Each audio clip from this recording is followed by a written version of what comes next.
ఎప్పటికప్పుడు తాజా వార్తలను అందిస్తున్న వెంకటగిరి టైమ్స్ న్యూస్ కు స్వాగతం. ఓ సినిమా ప్రీ రిలీజ్ ఫంక్షన్ లో నటుడు శివాజీ మహిళల వస్త్రధారణపై వివాదాస్పద వ్యాఖ్యలు చేసిన సంగతి తెలిసిందే. శివాజీ చేసిన వ్యాఖ్యలు ప్రస్తుతం ఇండస్ట్రీలో దుమారం రేపుతున్నాయి.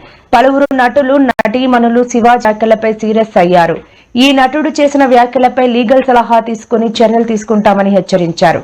చీర కట్టుకోవడంలో అందం ఉంటుంది, సామాన్లు కనబడేలా బట్టలు వేసుకోవడం అందం కాదు, అలాంటి వాళ్ళని చూస్తే దరిద్రపు ముండా అని తిట్టాలనిపిస్తుంది అంటూ శివాజీ తీవ్ర వ్యాఖ్యలు చేశారు. అనేవి చాలా పర్సనల్, అంటే ఇట్స్ ఫ్యాషన్, ఎవరికి ఏది నప్పితే అది వేసుకోవాలి. ఆయన దృష్టిలో ఆయన ఇన్సెక్యూరిటీ ఉన్నట్టుంది, ఆయన ఎలా కనిపిస్తారు. అందుకే అలాంటి అమ్మాయికి మై సిన్సియర్ అపాలజీస్. చూస్తున్నారో మనందరం చూస్తున్నాం. దరిద్రం అనిపించాల్సి వస్తమ్మా, ఏమనుకోవద్దు. హీరోయిన్లు అందరూ మీరు అనుకున్నా నాకు పోయేది లేదు, లాగి పీకుతాం మనం, అది వేరే విషయం.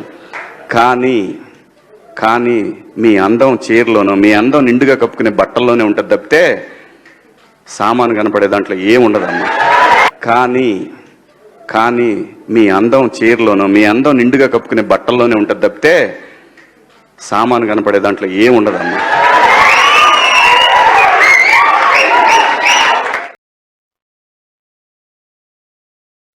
గత 5 ఏళ్ల వైసీపీ పాలనలో బ్రాండ్ ఏపీ దెబ్బతినిందని కూటమి నేతలు అసత్య ప్రచారాలు చేస్తున్నారని వైసీపీ అధినేత మాజీ సీఎం వైఎస్ జగన్ విమర్శించారు. ఎక్స్ వేదికగా గణాంకాలతో సహా ప్రచారాలను ఆయన తిప్పికొట్టే ప్రయత్నం చేశారు. తమ పాలనలో రాష్ట్ర పారిశ్రామిక అభివృద్ధిపై ప్రస్తుత టీడీపీ కూటమి ప్రభుత్వం చేస్తున్న ఆరోపణల్లో వాస్తవం లేదన్నారు. బ్రాండ్ ఏపీ దెబ్బతినిందనే మాటలు కేవలం ఆరోపణలేనని పేర్కొన్నారు.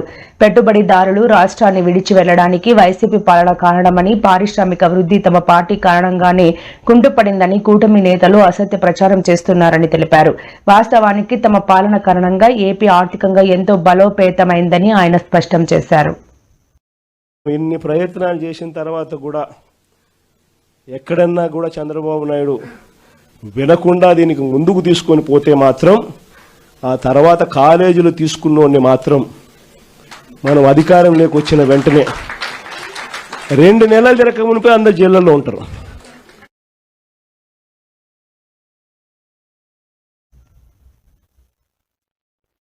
తిరుమల శ్రీవారిని రాష్ట్ర మంత్రి బృందం దర్శించుకున్నారు. మంగళవారం తిరుమలలో పర్యటించిన వారు వెంకటేశ్వర స్వామి సన్నిధిలో కొంత సమయం గడిపారు. దర్శన అనంతరం టీటీడీ చైర్మన్ బిఆర్ నాయుడు ఆధ్వర్యంలో మంత్రులకు పట్టు వస్త్రాలతో సన్మానం చేశారు. శ్రీవారి తీర్థ ప్రసాదాలను అందజేశారు. ఈ కార్యక్రమంలో రాష్ట్ర దేవాదాయ శాఖ మంత్రి ఆనం రామనారాయణ రెడ్డి, రెవెన్యూ శాఖ మంత్రి అనగాని సత్యప్రసాద్, హోంశాఖ మంత్రి వంగలపూడి అనిత తెలిపారు.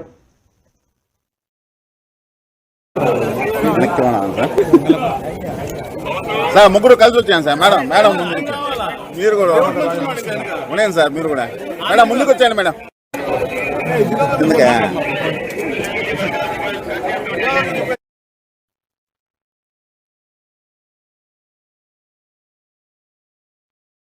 ఏపీ సీఎం చంద్రబాబు ఈవా ఉదయం quantum tag by CM CBN లో భాగంగా విద్యార్థులతో వర్చువల్ గా సమావేశమయ్యారు.